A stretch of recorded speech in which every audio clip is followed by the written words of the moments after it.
నమస్తే అందరికీ welcome to 7-7 online tutorial. ఇప్పుడు మనం 10వ తరగతి మారిన ప్రశ్నాపత్రాన్ని డిస్కస్ చేసుకుంటున్నాం. ఇదివరలో పేపర్ 1 50 మార్కులకు గాను, పేపర్ 2 50 మార్కులకు గాను ఇలా రెండు విడివిడి ప్రశ్నాపత్రాలు విద్యార్థులకు పరీక్షలను నిర్వహించేవారు.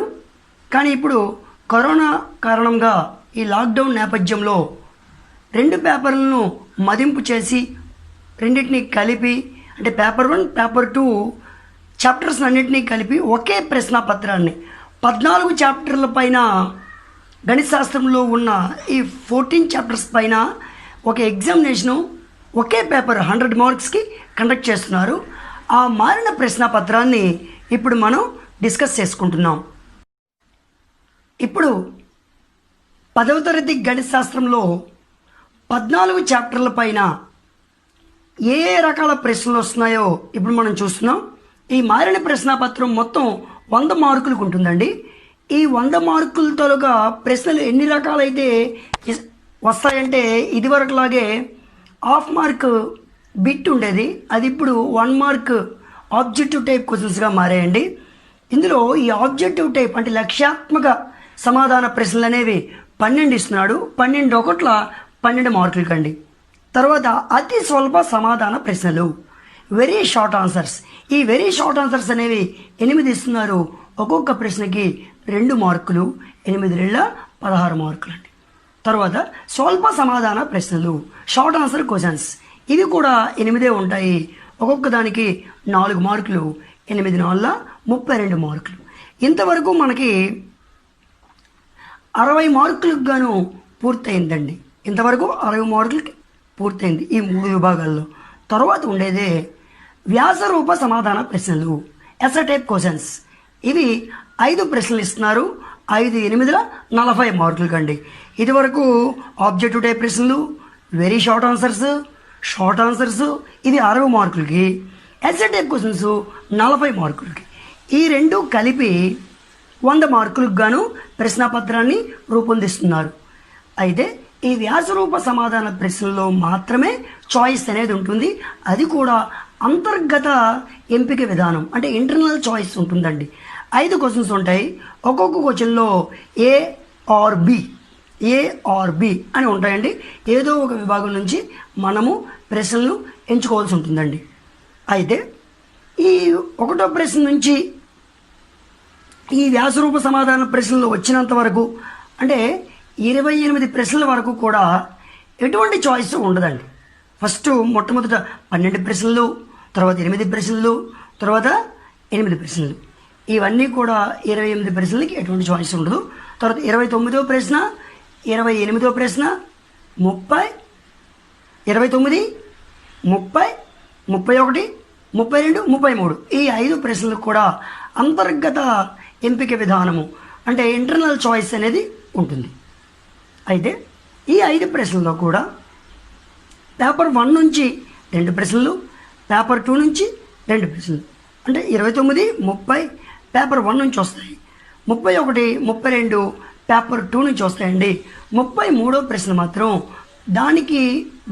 దానికి కేటాయించిన విద్యా ప్రమాణం బట్టి ఆ ప్రశ్నకు కేటాయించిన విద్యా ప్రమాణం బట్టి దృశ్యీకరణ ప్రాతినిధ్యం వహించడం అనే విద్యా ప్రమాణం దానికి కూర్చడం జరిగింది. ఆ విద్యా ప్రమాణం బట్టి మనకి 33వ ప్రశ్నలో ఒక ప్రశ్న ఒక ఆల్టర్నేట్ చాయిస్ ప్రశ్న అనేది గ్రాఫ్ ప్రాబ్లం అయి ఉంటుంది. తర్వాతది నిర్మాణం కన్స్ట్రక్షన్ అయి ఉంటుందండి.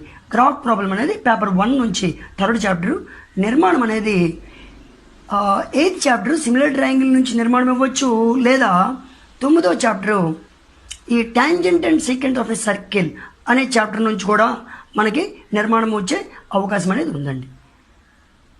అర్థమైంది కదండి. ఇప్పుడు ఈ మొదట చెప్పుకున్న లక్ష్యాత్మక సమాధానాల ప్రశ్నల్లో ఆబ్జెక్టివ్ టైప్ క్వశ్చన్స్లో 12 ఉంటాయి. 6 పేపర్ 1 నుంచి 6 పేపర్ 2 నుంచి వస్తాయండి. అలాగే వెరీ షార్ట్ ఆన్సర్స్లో 8 ప్రశ్నలు ఉన్నాయి. 8లో 4 పేపర్ 1 నుంచి 4 పేపర్ 2 నుంచి వస్తాయండి. షార్ట్ ఆన్సర్ క్వశ్చన్స్ పేపర్ 1 నుంచి 4, పేపర్ 2 నుంచి 4 మొత్తం 8 అండి. ఈ ఎస్ఏ టైప్ క్వశ్చన్స్ ఇప్పుడే చెప్పుకున్నాం కదండి, 2 పేపర్ 1 నుంచి 2 పేపర్ 2 నుంచి. లాస్ట్ క్వశ్చన్ మాత్రం paper 1 alternate choice to paper 2 అండి. ఇలా గ్రాఫ్ ప్రాబ్లంకి నిర్మాణంకి చాయిస్ అనేది ఉంటుంది. కాబట్టి విద్యార్థులు ఏం చేయాలంటే ఈ ప్రశ్న మన హ్యాండ్లో ఉండాలంటే నేర్చితే గ్రాఫ్ ప్రాబ్లం ఖచ్చితంగా నేర్చుకోండి, చక్కగా నేర్చుకోండి. గ్రాఫ్ ప్రాబ్లం థర్డ్ చాప్టర్లో వర్గ బహుపది నుంచి మనకున్న ఈ గ్రాఫ్ ప్రాబ్లం వర్గ బహుపదిని సాధించడం అనేది ఒక గ్రాఫ్ ప్రాబ్లం ఉంది. అదేవిధంగా 4వ చాప్టర్ రెండు చలరాశుల్లో రేఖీయ సమీకరణాలు లీనియర్ ఈక్వేషన్ టు వేరియబుల్ అనే చాప్టర్లో గ్రాఫ్ ప్రాబ్లం ఉంది. నేర్చుకుంటే ఈ గ్రాఫ్ ప్రాబ్లం బాగా నేర్చుకోండి, బాగా రివైజ్ చేసుకోండి. లేదు ఇది ముట్టుకోకుండా నిర్మాణాలు కన్స్ట్రక్షన్స్ కానీ బాగా ప్రిపేర్ అయినట్లయితే మనం ఏదో ఒక ప్రశ్నని చక్కగా ఆన్సర్ చేసే అవకాశం ఉందండి. ఇప్పుడు విభాగాల వారీగా ఆ విశ్లేషణ ఏ విధంగా ఉందంటే విద్యా ప్రమాణాల వారీగా ఈ మార్కుల వర్గీకరణ అనేది ఇప్పుడు మనం చూద్దాం. ఈ AS1, AS2, AS3, AS4, AS5 academic standards 1, 2, 3, 4, 5 ఉంటాయి, 5 ఉంటాయి మ్యాథమెటిక్స్లో. మొట్టమొదటిది సమస్య సాధన. ఈ సమస్య సాధనకి 40 మార్కులు కేటాయించారండి. అంటే ప్రాబ్లమ్ సాల్వింగ్, సాధించండి, ఎక్స్ విలువ కనుక్కోండి, సాధించండి, విలువ కట్టండి, ఇలాంటి ప్రశ్నలు అనేవి వస్తాయండి. అలాగే కారణాలు చెప్పడము,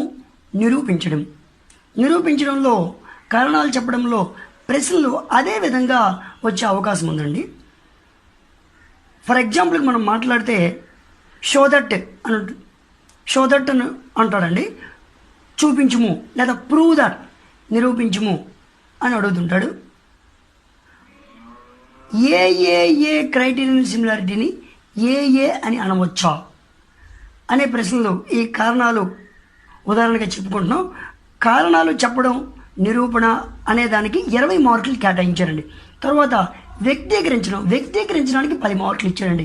ఉదాహరణకు ఒక సిచ్యువేషన్ ఇస్తాడు, దానికి డయాగ్రామ్ గీయమంటాడు, లేదా ఒక డయాగ్రామ్ ఇస్తాడు, దానికి సిచ్యువేషన్ని వివరించమంటాడు. అయితే ఒక విద్యార్థి 8 అంతస్తుల భవనాన్ని 8 మీటర్ల పొడవు గల ఒక భవనాన్ని 45 డిగ్రీల ఊర్ధ్వ కోణంతో గమనిస్తూ ఉన్నట్లయితే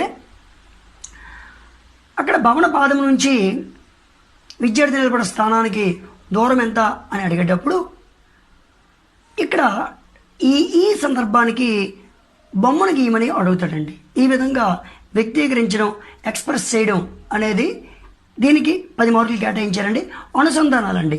ఉదాహరణకు బయాలజీకి సంబంధించిన అంశాలతో ఒక మ్యాథమెటిక్స్ ప్రశ్నని తయారు చేస్తారండి. మనకుంది బ్యాక్టీరియా ప్రాబ్లం. అదేవిధంగా కెమికల్స్కి సంబంధించినవి ఇక్కడ ఇంట్రడ్యూస్ చేస్తాడండి.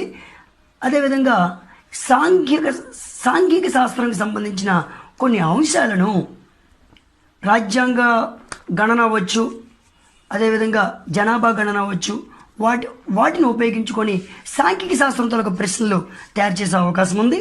ఇలాంటి ప్రశ్నల్ని అనుసంధానాలు అనే విద్యా ప్రమాణానికి 15 మార్కులు కేటాయించడం జరిగింది. అయితే దృశ్యీకరణ ప్రాతినిధ్యం వహించడం, ఇది డయాగ్రామ్స్ గీయడం, ఆ డయాగ్రామ్స్ని పాయింట్అవుట్ చేయడం, అంటే అక్కడ యాంగిల్స్ని ఇవన్నీ కూడా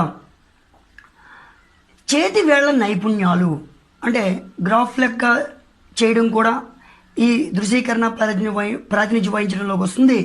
అదేవిధంగా కన్స్ట్రక్షన్ చేయడం, నిర్మాణం కూడా ఈ దృశ్యీకరణ ప్రాతినిధ్యం వహించడం అనే విద్యా ప్రమాణానికి 15 మార్కులు కేటాయించారండి. అయితే ఇప్పుడు ముఖ్యంగా మన అందరూ కూడా దృష్టి పెట్టాల్సిన అంశం 4 మార్కుల ప్రశ్నల మీద, అదేవిధంగా 8 మార్కుల ప్రశ్నల మీద.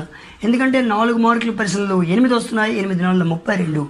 8 మార్కుల ప్రశ్నలు 5 వస్తున్నాయి, 8 5 40. 32 40 కలిపితే 72 మార్కులు అండి. అత్యధికంగా మార్కులు 4 మార్కుల ప్రశ్నలు, 8 మార్కుల ప్రశ్నలే. కాబట్టి వీటి మీద విద్యార్థులందరూ కాన్సన్ట్రేషన్ చేయాల్సి ఉంటుందండి. అయితే 4 మార్కుల ప్రశ్నలు అనేవి ఇదివరకు 2 మార్కుల ప్రశ్నలుగా ఉండేవేనండి. ఇప్పుడు ఏంటంటే ఈ 4 మార్కుల ప్రశ్నలకి ఇచ్చే సందర్భంలో కొంచెం స్థాయి పెంచొచ్చండి.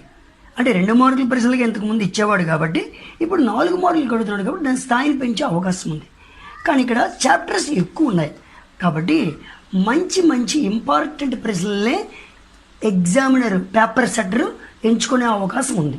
కాబట్టి top most questions, gun shot questions, important అంటే బాగా ఎక్కువ సార్లు గత పరీక్షల్లో ఇచ్చిన ప్రశ్నల మీద విద్యార్థులు దృష్టి పెట్టాలి. అయితే తర్వాత ఇప్పుడు 8 మార్కుల ప్రశ్నల గురించి విశ్లేషించుకున్నట్లయితే పేపర్ 1లో ఎనీది ఈక్వేషన్ 2 వేరియబుల్ 2 చరరాశుల్లో రేఖీ సమీకరణాలు అనే చాప్టర్లో వర్కింగ్ ప్రాబ్లం మీద దృష్టి పెట్టండి. తర్వాత శ్రేణులు ప్రోగ్రెషన్స్లో ఇచ్చే అవకాశం ఉంది. ప్రోగ్రెషన్స్లో క్వశ్చన్స్ కానీ ఇచ్చినట్లయితే 8 మార్కులకు గాను 2 ప్రశ్నలు కలిపి ఒకే దగ్గర ఇచ్చే అవకాశం ఉంది. ఉదాహరణకు 29లో ఏ ఆర్ బి అనే 2 క్వశ్చన్స్ 2 వేరే వేరే చాప్టర్ల నుంచి వస్తాయి. అదే శ్రేణుల నుంచి ఏలో అంటే 29వ ప్రశ్నలో ఏలో శ్రేణులు పడింది అనుకోండి, అక్కడ 8 మార్కులకు గాను ఒక ప్రశ్న ఇవ్వడండి, 2 ప్రశ్నలు ఇస్తాడు. అంటే 4 మార్కులు మొత్తం 8. ఇలా వచ్చే నా అంచనా మాత్రమే. ఇది పేపరు బయటకు వచ్చిన తర్వాత మనకు తెలుస్తుంది. అంటే వర్కింగ్ ప్రాబ్లమ్స్, లెంగ్తీ ప్రాబ్లమ్స్ అయితే మాత్రం ఒక ప్రశ్న ఇచ్చే అవకాశం ఉంది. ఉదాహరణకు ఈ అంక శ్రేణిలో పదాలు మొత్తం కనుక్కోండి అని అడిగే ప్రశ్న ఉంది. అదేవిధంగా వేరే చాప్టరు రియల్ నెంబర్స్ వాస్తవ సంఖ్యలు తీసుకున్నట్లయితే √2 ఇర్రేషనల్ నెంబర్ అనేది తీసుకునే అవకాశం ఉంది. ఇలాంటి ప్రశ్నలు మరీ లెంగ్తీ కావండి. ఇలాంటివి 2 ప్రశ్నలు ఒకే చోట ఉంచుతాడండి, ఆల్టర్నేట్ చాయిస్ కాదు ఇది. 29లో ఏ ప్రశ్నలో 2 ప్రశ్నలు ఇచ్చి అంటే మినిమం క్వశ్చన్స్ అన్నమాట, మీడియం క్వశ్చన్స్ ఈ 2 ఇచ్చి 8 మార్కులకి ఇస్తారంటే ఒక్క దానికి 4 మార్కులు. ఆర్ పెట్టి అక్కడ కూడా మినిమం క్వశ్చన్సే ఉన్నాయనుకోండి, మీడియం క్వశ్చన్స్ 2 ఇచ్చి ఒక్కొక్క దానికి 4 మార్కులు కేటాయించవచ్చండి. అదర్వైజ్ 4.3 ఎక్సర్సైజ్లో ఉన్నవన్నీ మ్యాక్సిమం లెంగ్తీ ప్రాబ్లమ్స్ అండి, అలాంటివి అయితే 1 లెక్క ఇస్తాడు. అదే క్షేత్రమితిలో మెన్సురేషన్లో ఇచ్చినట్లయితే మెన్సురేషన్లో 10.4లో ఎక్కువ ప్రశ్నలు వచ్చే అవకాశం ఉంది, 10.3లో కూడా ప్రశ్నలు వచ్చే అవకాశం ఉంది. ఈ ప్రశ్నలు ఇచ్చినట్లయితే ఒకే ప్రశ్న ఇస్తాడండి 8 మార్కులకు గాను. ఎందుకంటే ఇవి చాలా లెంగ్తీగా ఎస్ఏ టైప్లో పెద్ద ప్రశ్నలు ఇవి ఆన్సర్ చేయాల్సి ఉంటుంది కాబట్టి ఒకటే గుర్తుపెట్టుకోండి. మనం పేపర్ 1 నుంచి రియల్ నెంబర్స్, క్షేత్రమితి అదే వాస్తవ సంఖ్యలు, మెన్సురేషన్, ప్రోగ్రెషన్స్, 2 చలరాశుల్లో రేఖీ సమీకరణాలు, లీనియర్ ఈక్వేషన్ 2 వేరియబుల్ ఈ 4 చాప్టర్ల మీద 8 మార్కుల ప్రశ్నలు వచ్చే అవకాశాలు ఎక్కువగా ఉన్నాయి. అదేవిధంగా పేపర్ 2లో అప్లికేషన్ ఆఫ్ ట్రిగనోమెట్రీలో ఒకే ప్రశ్న ఒకే ప్రశ్న వచ్చే ఛాన్స్ ఉంది. దీనికి ఆల్టర్నేట్ చాయిస్గా స్వరూప త్రిభుజాలు కానీ, సాంఖ్యిక శాస్త్రం కానీ, కోఆర్డినేట్ జామెట్రీ కానీ ఇస్తాడండి. అంటే పేపర్ 1 నుంచి 2 ప్రశ్నలు మనం ఆన్సర్ చేయాలంటే ఒక్కొక్క దానికి ఆల్టర్నేట్ చాయిస్ ఉంటుంది. పేపర్ 2 నుంచి 2 ప్రశ్నలు ఆన్సర్ చేయాల్సి ఉంది. అంటే ఇంతకుముందు పేపర్ 1లో 29, 30, ఇప్పుడు పేపర్ 2లో 31, 32 ఈ 2 కూడా అప్లికేషన్ ఆఫ్ ట్రిగనోమెట్రీ, స్వరూప త్రిభుజాలు, సిమిలర్ ట్రయాంగిల్స్, సాంఖ్యిక శాస్త్రం, స్టాటిస్టిక్స్, నిరూపక జ్యామితి, కోఆర్డినేట్ జామెట్రీ ఇవి 4 చాప్టర్లు కూడా 2 ఆల్టర్నేట్ చాయిస్గా ఇచ్చే ఛాన్సెస్ అయితే ఉన్నాయి. అయితే వీటితో పాటు పేపర్ 1లో సమితులు, బహుపదులు, వర్గ సమీకరణాలు అనే చాప్టర్స్ ఉన్నాయి.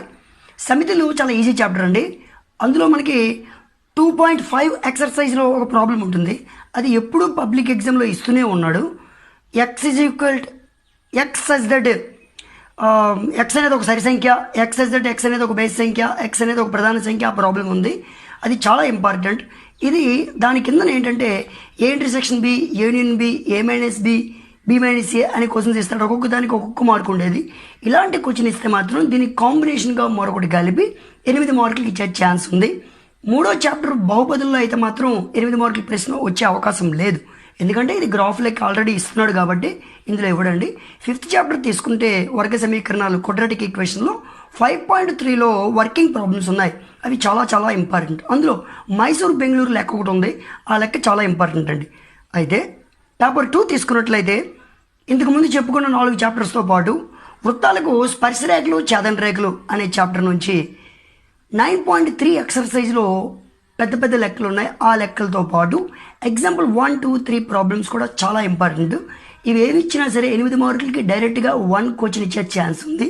తర్వాత చాప్టర్ ట్రిగ్నోమెట్రీ తీసుకున్నట్లయితే త్రికోణమితిలో మనకి 11.4లో 7, 8, 9, 10 ప్రాబ్లమ్స్ ఉన్నాయండి. ఈ 4 లెక్కల్లో ఒక లెక్క, అదర్వైజ్ ఒక చిన్న లెక్కలు 2 ఒక దగ్గర పెట్టే ఛాన్స్ ఉంది.